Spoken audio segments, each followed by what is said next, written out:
ಕರ್ನಾಟಕ ವಿಧಾನ ಪರಿಷತ್ತಿನ ಸನ್ಮಾನ್ಯ ಸಭಾಪತಿಯವರೇ, ಕರ್ನಾಟಕ ವಿಧಾನಸಭೆಯ ಸನ್ಮಾನ್ಯ ಸಭಾಧ್ಯಕ್ಷರೇ, ಕರ್ನಾಟಕ ಸರ್ಕಾರದ ಸನ್ಮಾನ್ಯ ಮುಖ್ಯಮಂತ್ರಿಯವರೇ, ಕರ್ನಾಟಕ ವಿಧಾನಮಂಡಲದ ಸನ್ಮಾನ್ಯ ಸದಸ್ಯರೇ, ನಮಸ್ಕಾರಗಳು.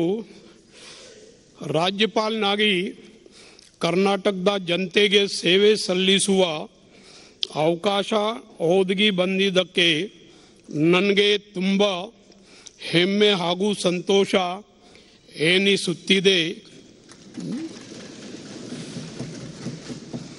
ನಾನು ರಾಜ್ಯ ವಿಧಾನಮಂಡಲದ ಜಂಟಿ ಅಧಿವೇಶನಕ್ಕೆ ತಮ್ಮೆಲ್ಲರನ್ನು ಆತ್ಮೀಯವಾಗಿ स्वागतिಸುತ್ತೇನೆ.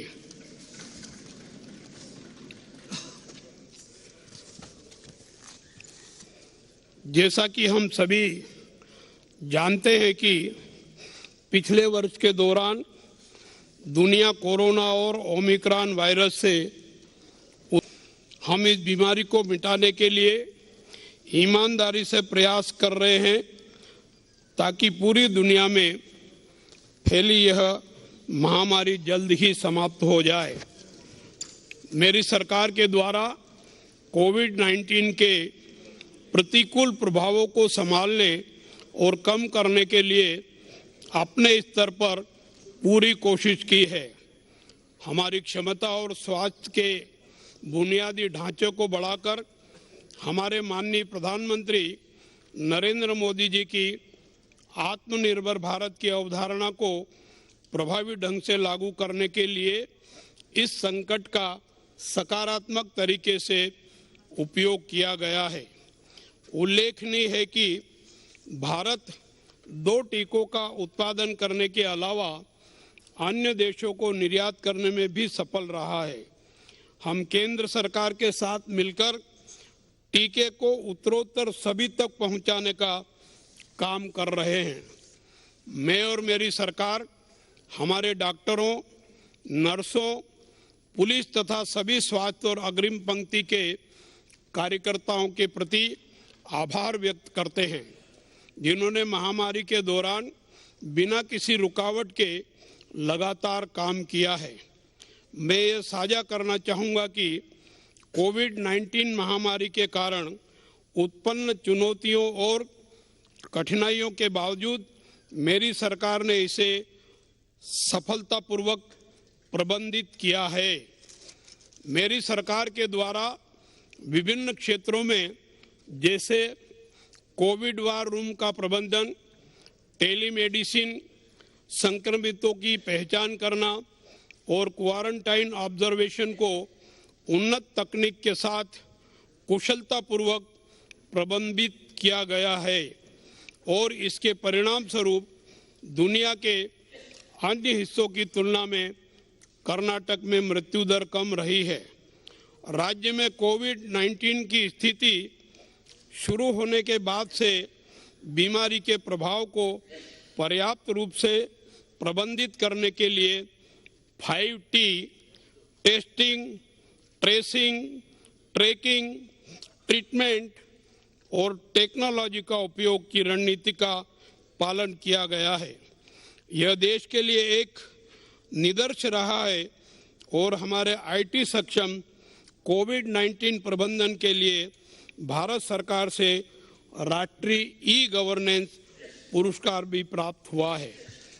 राज्य में कोविड-19 टीका कार्यक्रम चलाया जा रहा है और प्रतिदिन 6000 टीका केंद्रों के साथ काम कर रहे हैं.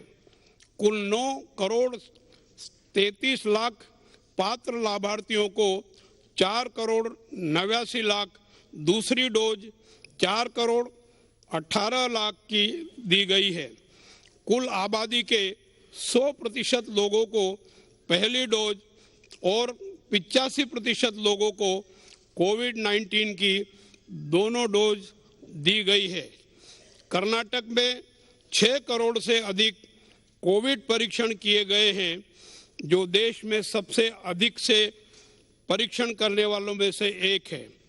कोविड-19 के नए उत्परवर्ती उपभेदों वेरिएंट ऑफ कॉर्नर VOCS की रिपोर्ट के आलोक में जीनोम अनुकरण के संचालन के राज्य में 5 नए प्रमाणित प्रयोगशाला उपलब्ध हैं।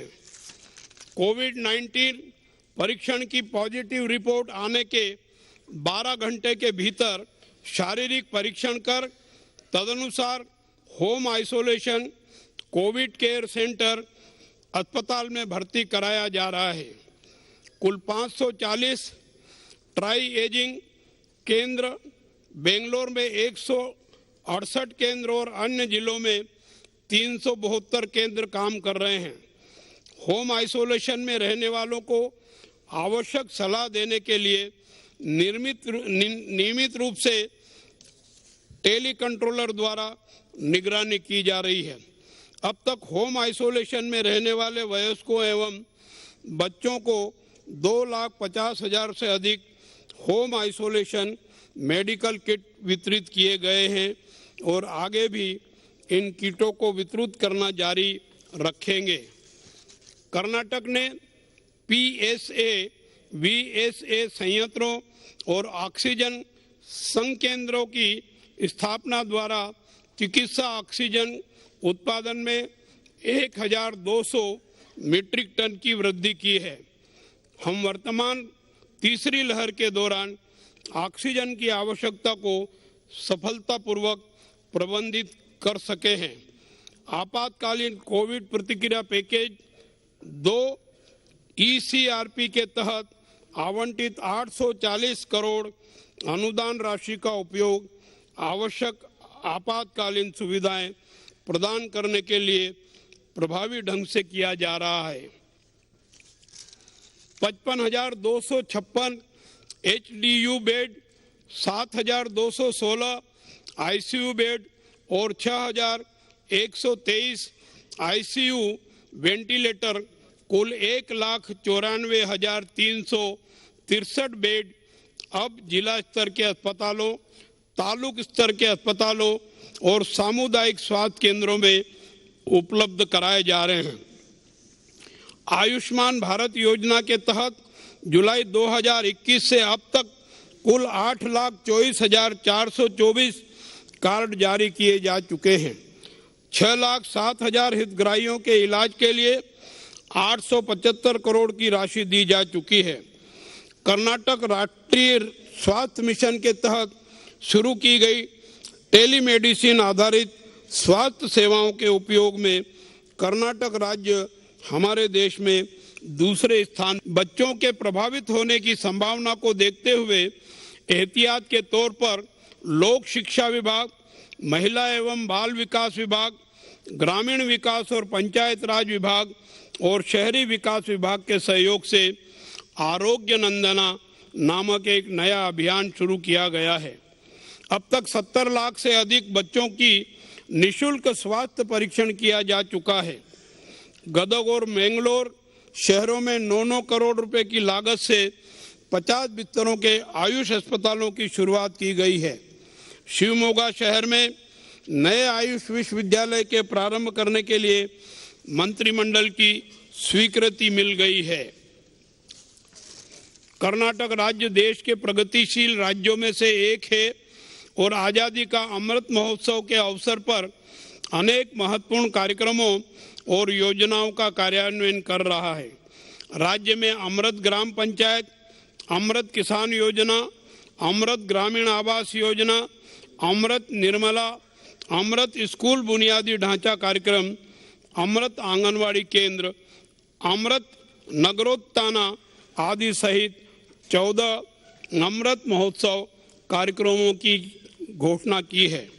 इसके अलावा 2022-23 और 23-24 में राज्य के सभी ग्रामीण परिवारों को क्रमशः 27,14,000 और 17,45,000 घरों को परिचालन पाइप से पानी उपलब्ध कराने की परिकल्पना की गई है। 5,965 ग्राम पंचायतों में जहां पर ठोस अपशिष्ट प्रबंधन के लिए जगह उपलब्ध है, उनमें से 5,571 5 ग्राम पंचायतों में विस्तृत परियोजना रिपोर्ट के लिए अनुमोदित किया गया है। अमृत ग्राम पंचायत योजना के तहत 750 गांवों को मौजूदा योजना के लिए प्रदान किए गए अनुदान का उपयोग करके व्यापक रूप से विकसित करने के लिए चयन किया गया है। तदनुसार योजना के सफल कार्यान्वयन के लिए प्रोत्साहन राशि के रूप में प्रत्येक ग्राम पंचायत को 25 लाख रुपए प्रदान करने के लिए 127 करोड़ 50 लाख रुपए की राशि प्रदान की गई है। कर्नाटक से एकीकृत लोक शिकायत निवारण प्रणाली पोर्टल शुरू किया है और यह सुनिश्चित करने के लिए सभी आवश्यक कदम उठाए गए हैं कि नागरिकों की शिकायतों का समय पर और पारदर्शी तरीके से निपटारा हो सके। डेल्टा रैंकिंग में रायचूर और यादगिरी जिलों को देश में आकांक्षी जिलों के बीच क्रमशः शिक्षा और बुनियादी ढांचे श्रेणियों में पहला स्थान दिया गया है।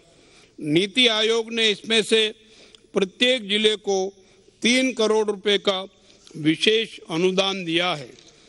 राज्य दूध उत्पादन में 11वें, अंडा उत्पादन में 6वें और मांस उत्पादन में 10वें स्थान पर है, जो राज्य के सकल घरेलू उत्पाद में 3.53% का योगदान देता है। हम बिजनेस इंडेक्स, विकास, समानता और स्थिरता में और एसडीजी इंडिया इंडेक्स में चौथे स्थान पर हैं और हम 11 सतत विकास लक्ष्यों के कार्यान्वयन में अग्रणी है। राजस्व विभाग अपने रिकॉर्ड और सेवाओं सहित आकारबंद नक्शा और अन्य नागरिक सेवाओं का कंप्यूटरीकरण कर रहा है। बेंगलुरु शहर और 5 जिलों में अर्थात तुमकुर, रामनगर, बेलगांव, हसन और उत्तर कन्नड़ में सर्वे ऑफ इंडिया के सहयोग से ड्रोन यूएवी आधारित सर्वेक्षण कार्य चल रहा है।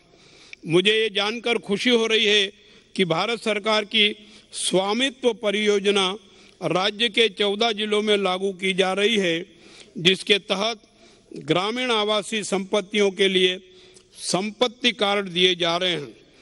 लाभार्थियों के लिए पेंशन की डोर स्टेप डिलीवरी की जा रही है। साथ ही नवोदय मोबाइल ऐप के माध्यम से व्यापक वार्षिक सत्यापन किया जा रहा है, जिसके परिणाम स्वरूप 3,15,000 मृत प्रवासी अपात्र लाभार्थियों की पहचान की गई है और जिनकी पेंशन रोक दी गई है और सरकार के खजाने को वार्षिक 378 करोड़ रुपए बचाए गए हैं। राज्य 2018 से लगातार बाढ़ का सामना कर रहा है और कई लोगों और जानवरों की जान चली गई है और भारी मात्रा में फसल और बुनियादी ढांचे को नुकसान पहुंचा है। वर्ष 21-22 में बेमौसम बारिश और बाढ़ के कारण बड़ी संख्या में परिवार प्रभावित हुए हैं।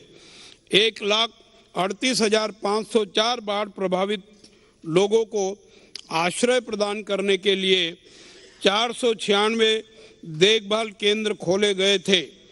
कर्नाटक राज्य प्राकृतिक आपदा केंद्र ने समय पर नदियों के बहाव का अनुमान, जिन लोगों के प्रभावित होने की संभावना थी उन्हें समय पर स्थानांतरित कर दिया गया। इसके अतिरिक्त मेरी सरकार ने प्रत्येक प्रभावित परिवारों के लिए निर्दिष्ट राशि के अलावा अतिरिक्त राशि 6,200 रुपये भुगतान कर कुल 10,000 रुपये की आपातकालीन राहत का भुगतान किया गया है। लगभग 85,862 पीड़ितों के परिवारों को 85 करोड़ 86 लाख रुपए दिए गए हैं। क्षतिग्रस्त मकानों के लिए कुल 135 करोड़ 73 लाख रुपए का भुगतान किया गया है। इस क्षतिग्रस्त मकानों में पूरी तरह से क्षतिग्रस्त के लिए प्रत्येक को 5 लाख रुपए, आंशिक रूप से क्षतिग्रस्त के लिए 3 लाख रुपए और कम क्षतिग्रस्त मकानों के लिए 50,000 रुपए का भुगतान किया गया है। एनडीआरएफ के मानदंडों के अनुसार सरकार ने रिकॉर्ड समय में डीबीटी के माध्यम से बाढ़ प्रभावित 18,02,000 किसानों के खाते में 1,252 करोड़ 80 लाख रुपए जमा किए हैं। राज्य ने एनडीआरएफ के मानदंडों से अधिक वर्षा सिंचित के लिए 6,800 रुपए प्रति हेक्टेयर, सिंचित के लिए 11,500 रुपए प्रति हेक्टेयर और 12मासी फसलों के लिए 10,000 रुपए प्रति हेक्टेयर की अनुग्रह राशि की घोषणा की है। इसके लिए 1,135 करोड़ 58 लाख रुपए की राशि स्वीकृत की गई है, जिसमें से अब तक प्रभावित किसानों के बैंक खातों में 1,129 करोड़ 46 लाख रुपए जमा किए जा चुके हैं। 2021-22 में कोविड-19 वायरस के संक्रमण को रोकने के लिए बीबीएमपी के लिए 300 करोड़ रुपए, सभी जिला अधिकारियों को 512 करोड़ 37 लाख रुपए, गृह विभाग के लिए 10 करोड़, कारागार विभाग के लिए 5 करोड़, अग्निशमन विभाग के लिए 5 करोड़ रुपए का भुगतान किया गया है। कर्नाटक सरकार ने कोविड-19 से मरने वाले सभी लोगों के लिए मुआवजे की घोषणा की है। इस प्रकार बीपीएल परिवार के सदस्यों को 1 लाख और अन्य को 50,000 रुपए, इसके लिए कुल 280 करोड़ रुपए मुआवजे के रूप में जारी किए गए हैं। राज्य में वर्ष 21-22 के दौरान विद्यालयों के व्यापक विकास के लिए 16 करोड़ 88 लाख रुपए की राशि आवंटित की गई है। उन विद्यालयों में राज्य के 8 ज्ञानपीठ पुरस्कार प्राप्त कर्ताओं ने अध्ययन किया था। वर्ष 2021-22 के लिए भारत सरकार ने 577 करोड़ 71 लाख रुपए जारी किए हैं और राज्य सरकार ने 9वीं और 10वीं कक्षा के छात्रों के लिए मध्याह्न भोजन, मिड डे मील और क्षीरा भाग्य योजना के कार्यान्वयन के लिए 1,469 करोड़ 26 लाख रुपए जारी किए हैं। कर्नाटक देश में राष्ट्रीय शिक्षा नीति लागू करने वाला पहला राज्य है। इसको कार्यान्वयन के लिए पूरक पाठ्यक्रम तैयार किया गया है। एनडीपी के तहत प्रभावी शिक्षा और प्रशासनिक प्रणाली को लागू करने के लिए व्यापक विश्वविद्यालय और कॉलेज प्रबंधन प्रणाली विकसित किया गया है। विदेशों में निवासरत स्वदेशी लोगों को ज्ञान का उपयोग करने के लिए मराली ताइनाडीगो योजना को लागू करने के लिए उचित नीति तैयार की जाएगी और अनुदान जारी किया जाएगा। श्रमिक हितैषी कार्य वातावरण मेरी सरकार का लक्ष्य है। तदनुसार विभिन्न श्रम अधिनियमों के तहत 12,946 निरीक्षण किए गए और नियमों का उल्लंघन करने वाले मालिकों के खिलाफ 2,018 मामले दर्ज किए गए हैं। विभिन्न श्रम न्यायालयों में निपटाए गए 2,033 मामलों में 21,19,309 रुपए का जुर्माना लगाया गया है। अंबेडकर कार्मिक सहायता योजना के तहत असंगठित क्षेत्र की 11 श्रेणियों के तहत 63,068 मजदूरों को पंजीकृत किया गया है, जिनमें कूली, घर के रखवाले, रेपर, दर्जी, मैकेनिक, धोबी, सुनार, लोहार, कुमार, नाई और भट्टी श्रमिक शामिल हैं। उन्हें स्मार्ट कार्ड दिए गए हैं। इसके अलावा कोविड-19 की दूसरी लहर में लॉकडाउन अवधि के दौरान 11,82,307 मजदूरों को 2,000 रुपये प्रति व्यक्ति की दर से सहायता प्रदान करने के लिए 237 करोड़ 89 लाख रुपए की राशि प्रदान की गई है। मेरी सरकार ने 2021-22 के दौरान 48 लाख किसानों के खातों में 908 करोड़ 99 लाख रुपए ट्रांसफर किए हैं। 21-22 के दौरान न्यूनतम समर्थन मूल्य के तहत 2 लाख मीट्रिक टन धान, 4,75,000 मीट्रिक टन रागी और 81,000 मीट्रिक टन सफेद ज्वार खरीदा गया है। राज्य ने केंद्र सरकार की वन नेशन वन कार्ड योजना को प्रभावी ढंग से लागू किया है। सूक्ष्म सिंचाई के क्षेत्र में जिलेवार 296 करोड़ की कार्य योजना स्वीकृत की जा चुकी है और अब तक 7,703 से अधिक हितग्राहियों को सूक्ष्म सिंचाई इकाई प्राप्त करने के लिए चयन किया जा चुका है। मोबाइल ऐप आधारित फसल सर्वेक्षण के माध्यम से 2021-22 के दौरान कुल 256,95,000 भूखंडों को फसल के तहत कवर किया गया है। स्वप्रेरणा नागरिक लाभ वितरण प्रणाली के एक उपाय के रूप में मुख्यमंत्री किसान विद्या निधि के तहत किसानों के बच्चों की शिक्षा को बढ़ावा देने के लिए 16,176,000 छात्रों के बैंक खातों में 4 करोड़ 31 लाख रुपए ट्रांसफर किए गए हैं। ग्राउंड वाटर की सर्वाधिक कमी वाली 100 तहसीलों की पहचान करते हुए कुल 54,658 लाख हेक्टेयर क्षेत्र में सूखा प्रतिरोधी वाटरशेड गतिविधियों को लागू करने की दृष्टि से वाटरशेड गतिविधियों से उपचार किया गया है। कर्नाटक पावर कॉरपोरेशन ने 240 करोड़ रुपए की लागत से बीबीएमपी द्वारा आपूर्ति किए गए 600 टीपीडी ठोस कचरे का उपयोग करके रामनगर जिले में 11.5 मेगावाट बिजली संयंत्र की स्थापना को मंजूरी दी है। गंगा कल्याण योजना के तहत 18,569 नलकूपों का विद्युतीकरण लक्ष्य निर्धारित किया गया है, जिसमें से 10,534 नलकूपों का विद्युतीकरण किया जा चुका है। रिन्यूएबल एनर्जी स्रोतों के 15,374.55 मेगावाट की स्थापित क्षमता के साथ राज्य देश में पहले स्थान पर है।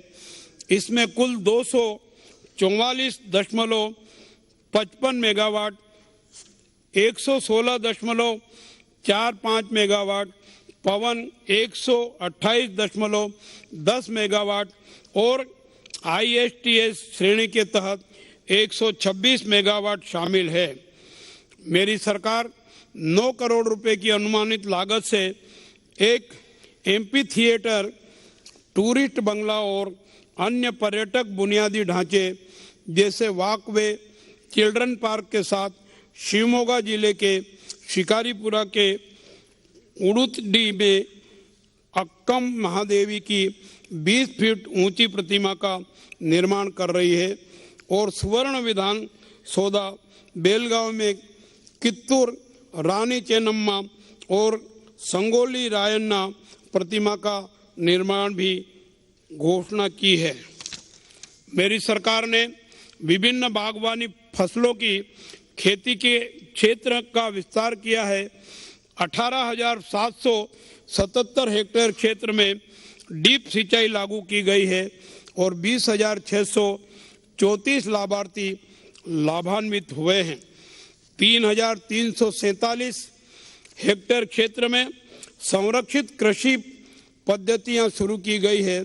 साथ ही 4,228 शहद की पेटियां बांटी जा चुकी है। 1,128 प्रसंस्करण और कटाई उपरांत अनुरक्षण गतिविधियां शुरू की गई है।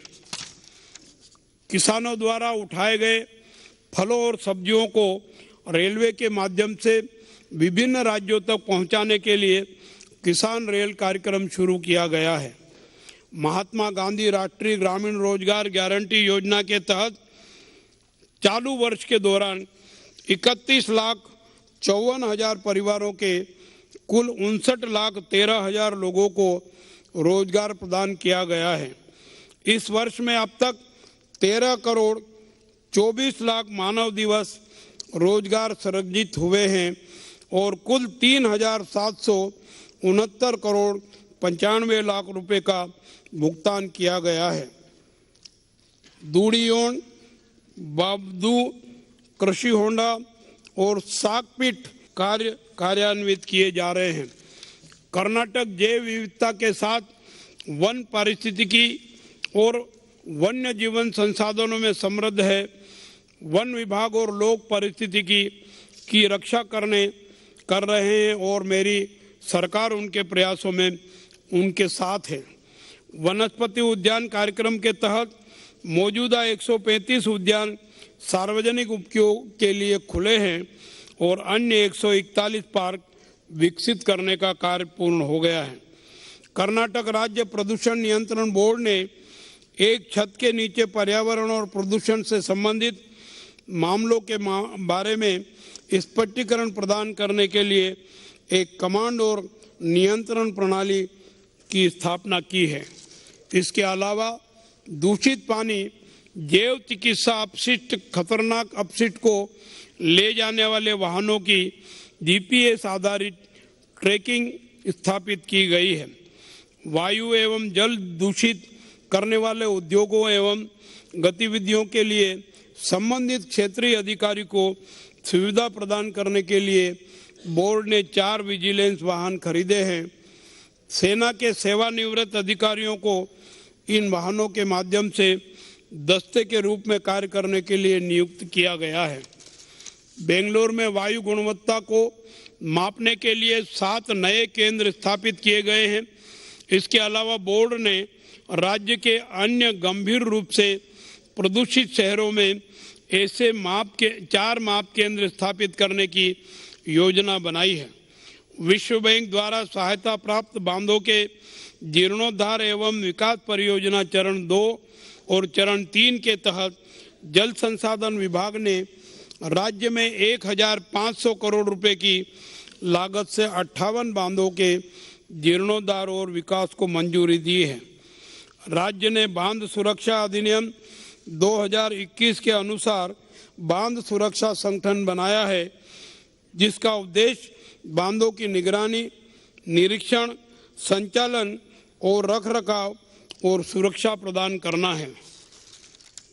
ऊपरी कृष्णा परियोजना चरण 3 के RL 524.2 से 256 मीटर पर अलमपट्टी जलाशय के डूब क्षेत्र में आने वाले 20 गांवों के पुनर्वास और पुनर्स्थापना को सरकार ने प्राथमिकता दी है और इस वर्ष के दौरान 2,500 करोड़ रुपए प्रदान किए हैं।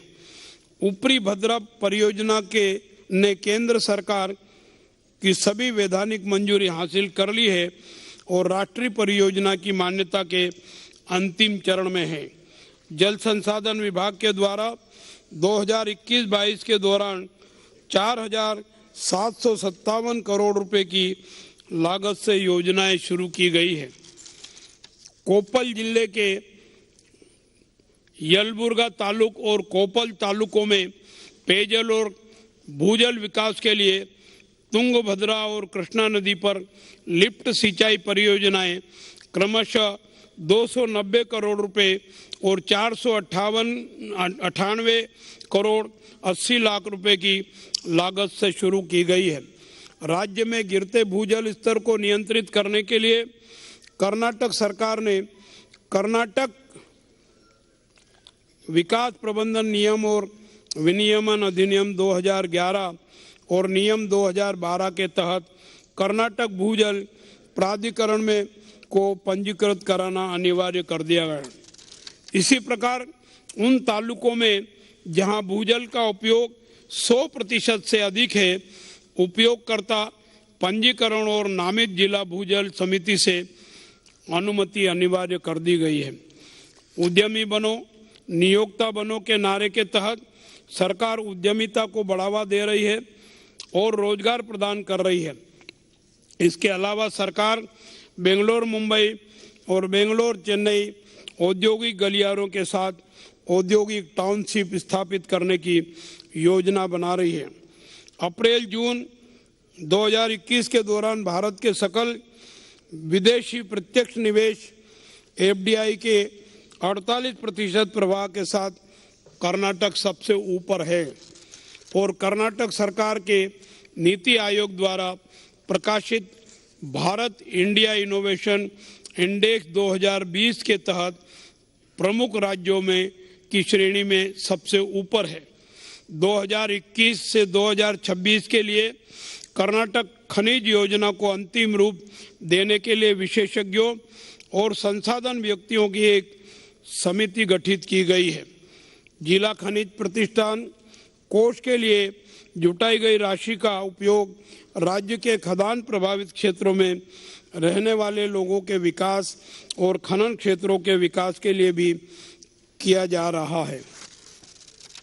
DMF द्वारा कुल 690 करोड़ 32 लाख रुपए की राशि एकत्र की गई है, जिसमें से 339 करोड़ 61 लाख रुपए का उपयोग प्रधानमंत्री खनिज और कल्याण योजना के लिए किया गया है। इसके अलावा कोविड-19 की रोकथाम के लिए 66 करोड़ 45 लाख रुपए खर्च किए गए हैं। किसानों के कंधों पर वित्तीय बोझ को कम करने के लिए कृषि उत्पाद विपणन समितियों द्वारा लिए जाने वाले शुल्क को 1.5% से घटाकर 0.60% कर दिया गया है। Chamarajanagar institute of medical sciences 450 बिस्तर क्षमता के साथ स्थापित किया गया है। इसके अलावा institute of gastroenterology and organ transplant Bengaluru को सार्वजनिक सेवा के लिए समर्पित किया गया है। प्रत्येक परिवार को प्राथमिकता के साथ राशन कार्ड प्रति माह 5 किलो खाद्यान्न वितरित किया जा रहा है। राज्य सरकार ने 1 किलो अतिरिक्त चावल निःशुल्क वितरित करने का निर्णय लिया है, जिस पर अतिरिक्त व्यय 1 अप्रैल 2022 से वहन किया जाएगा। प्राथमिक कृषि उत्पाद स्थानीय मानव संसाधन और मूल्य संवर्धन के लिए कौशल का इष्टतम उपयोग करके किसानों की आय बढ़ाने के उद्देश्य से एक टिकाऊ कृषि व्यवस्था को लागू करने के लिए मेरी सरकार ने एक माध्यमिक कृषि निदेशालय स्थापित किया है।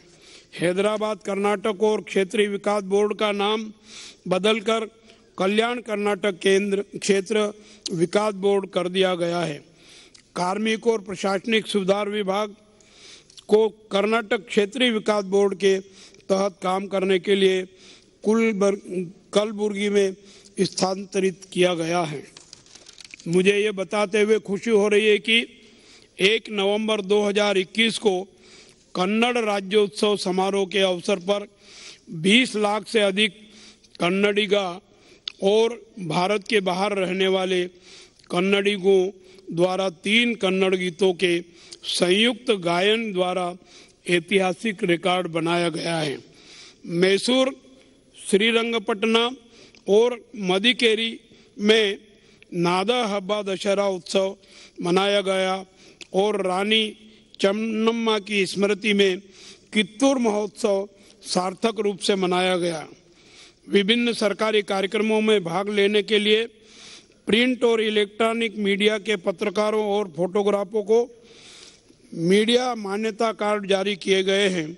साथ ही उन्हें KSRTC बसों में यात्रा करने के लिए स्मार्ट कार्ड भी दिए गए हैं।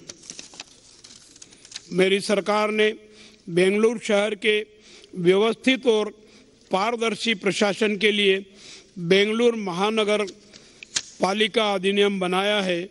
बेंगलुरु शहर में 8,015 करोड़ रुपए के बुनियादी ढांचे और विकास कार्यों को मंजूरी दी गई है।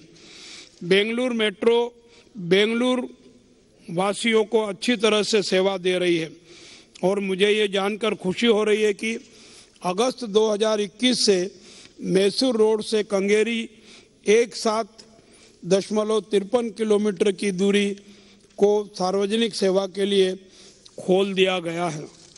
बेंगलोर मेट्रो रेल परियोजना चरण 2 में 32.54 किलोमीटर लंबी लाइन 2022-23 तक पूरी हो जाएगी और सार्वजनिक उपयोग के लिए खोल दिया जाएगा। बेलंदूर और वर्तुर झीलों में प्रदूषण को रोकने के लिए कोरमंगला और चल्लाघट्टा घाटी में स्थित मौजूदा जल संशोधन इकाई का उन्नयन किया जाएगा। 5,550 करोड़ रुपए की अनुमानित लागत से कावेरी जलापूर्ति 5वें चरण की परियोजना के कार्यान्वयन से बेंगलुरु शहर को 7,750 लाख लीटर अतिरिक्त जलापूर्ति उपलब्ध होगी। मेरी सरकार ने टीपागुंडानहल्ली जलाशय से बेंगलोर को पोर्टेबल पानी उपलब्ध कराने के लिए शुद्धिकरण इकाइयों के कार्यों को मंजूरी दी है। इसके अलावा एथिन होल परियोजना के तहत उपयोग के लिए 2.5 टीएमसी पानी आवंटित किया गया है। नागरिकों की पेयजल जरूरतों को पूरा करने के लिए कच्ची बस्तियों में रहने वाले लगभग 1,03,000 अनुसूचित जाति और अनुसूचित जनजाति परिवारों को 10,000 लीटर कावेरी पानी मुफ्त में उपलब्ध कराया जा रहा है। इसके अलावा BWSA द्वारा हर महीने के तीसरे शनिवार को बेंगलोर शहर में 16 अलग अलग स्थानों पर जलास्पंदन कार्यक्रम आयोजित किया जा रहा है। BBMP ने 70 सड़कों में से 158.27 किलोमीटर को गड्ढा मुक्त करने के लिए चुना है। साथ ही 83.91 किलोमीटर लंबी सड़क को व्हाइट टॉपिंग सड़क में तब्दील कर दिया गया है। टेंडर श्योर मॉडल के तहत पैदल चलने वालों के लिए जगह उपलब्ध कराने के लिए 33 किलोमीटर लंबाई की 47 सड़कों का निर्माण किया गया है।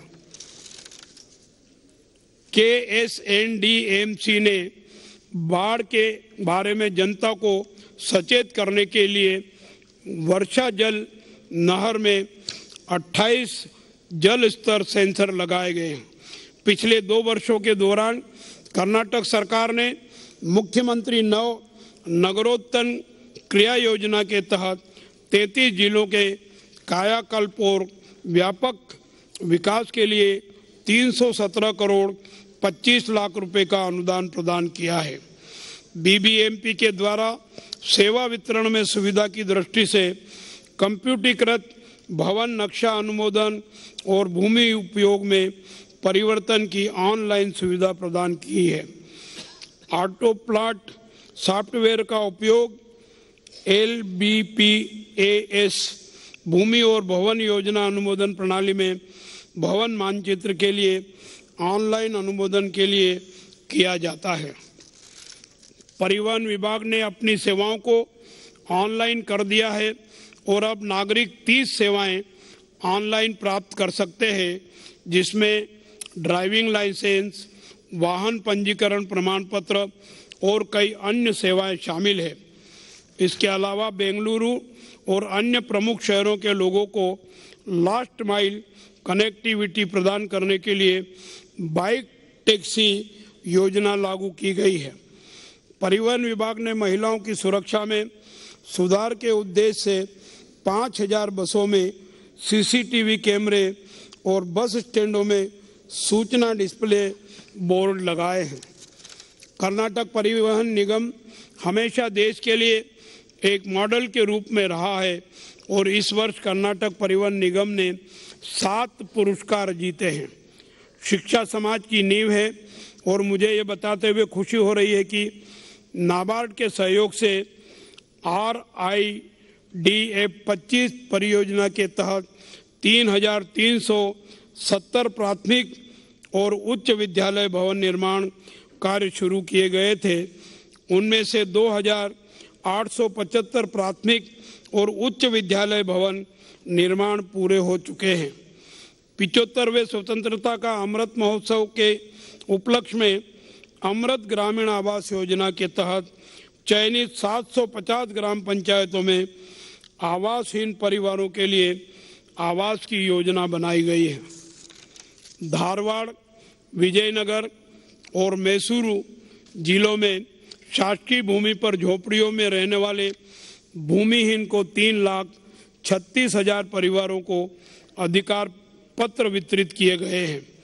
डॉक्टर अंबेडकर विकास निगम, कर्नाटक आदि जाम्बवा विकास निगम, डॉक्टर बाबू जगजीवन राम चमड़ा उद्योग विकास निगम, कर्नाटक टांडा विकास निगम और कर्नाटक सफाई कर्मचारी विकास निगम द्वारा 31,415 लाभार्थियों को स्वरोजगार के लिए सहायता के रूप में कुल 151 करोड़ 9 लाख रुपए प्रदान किए गए हैं। कर्नाटक ने भारत नवाचार सूचकांक के अनुसार 2019 और 2020 में नीति आयोग द्वारा रैंकिंग में सबसे नवीन राज्य के रूप में लगातार पहला स्थान बरकरार रखा है। कर्नाटक इंजीनियरिंग अनुसंधान और विकास नीति 2021 लाने वाला देश का पहला राज्य है। राज्य सरकार ने स्टार्टअप को प्रोत्साहित करने के लिए कुछ शर्तों को छूट देकर कर्नाटक सार्वजनिक पारदर्शिता नियम में संशोधन किया है। कर्नाटक की जैव विज्ञान और प्रौद्योगिकी अर्थव्यवस्था 22.6 बिलियन डॉलर से बढ़कर 24.4 बिलियन डॉलर हो गई है। कर्नाटक बायो इकोनॉमिक रिपोर्ट 2021 के अनुसार चालू वित्त वर्ष की पहली छमाही में इसके 40% बढ़ने और चालू वित्त वर्ष के अंत तक 30 बिलियन डॉलर तक पहुंचने का अनुमान है। सरकार ने ASDS क्षेत्र में वित्तीय निवेश आकर्षित करने के लिए 2020 में एक विशेष प्रोत्साहन योजना लागू को और मजबूत करने के लिए 100 करोड़ के वेंचर कैपिटल फंड की स्थापना की घोषणा की है। राज्य में प्रतिभावान स्नातक छात्रों की पहचान करने और उनका पोषण करने के लिए विज्ञान प्रतिभा खोज परियोजना के तहत 320 छात्रों का चयन कर उन्हें 1,000 रुपये प्रति माह प्रति छात्र दिया जा रहा है। सेवा शिव बंधु योजना विभिन्न सिविल सेवा केंद्रों जैसे gram one, Bangalore one, CSC service centre और कर्नाटक वन सेंटर के माध्यम से ऑनलाइन सेवाओं के माध्यम से कर्नाटक सरकार के सभी नागरिकों को सेवाएं प्रदान कर रही है। योजना का मुख्य उद्देश्य सरकारी सेवाओं को नगद मुक्त और कागज रहित तरीके से प्रदान करना है। जनसेवा परियोजना को नागरिकों के घर तक सरकारी सेवाएं पहुंचाने और उनके दैनिक जीवन को सरल बनाने के उद्देश्य से शुरू किया गया है। ग्राम वन योजना के तहत सरकार की प्रमुख योजना सेवा सिंधु के माध्यम से प्रदान की जाने वाली सेवाओं के लिए नागरिक आवेदन स्वीकार किए जाएंगे। साथ ही सूचना का अधिकार अधिनियम मुख्यमंत्री राहत कोष के लिए भी आवेदन स्वीकार किए जाएंगे। राज्य की सभी ग्राम पंचायतों में ग्राम वन केंद्र खोले जाएंगे। ई गवर्नेंस विभाग के तहत स्मार्ट गवर्नेंस केंद्र कई विभागों के लिए सॉफ्टवेयर एप्लीकेशन विकसित कर रहा है। यह विभाग को IT सक्षम बनने और ई गवर्नेंस विभाग के समर्थन से अपने कामकाज को कंप्यूटरीकृत करने में सक्षम बनाता है। कर्नाटक राज्य रिमोट सेंसिंग एप्लीकेशन सेंटर ने कर्नाटक भौगोलिक सूचना पोर्टल विकसित किया है, जिसमें कर्नाटक राज्य में भौगोलिक जानकारी की 500 से अधिक परतें और 20 लाख से अधिक सार्वजनिक संपत्ति का डेटा शामिल है।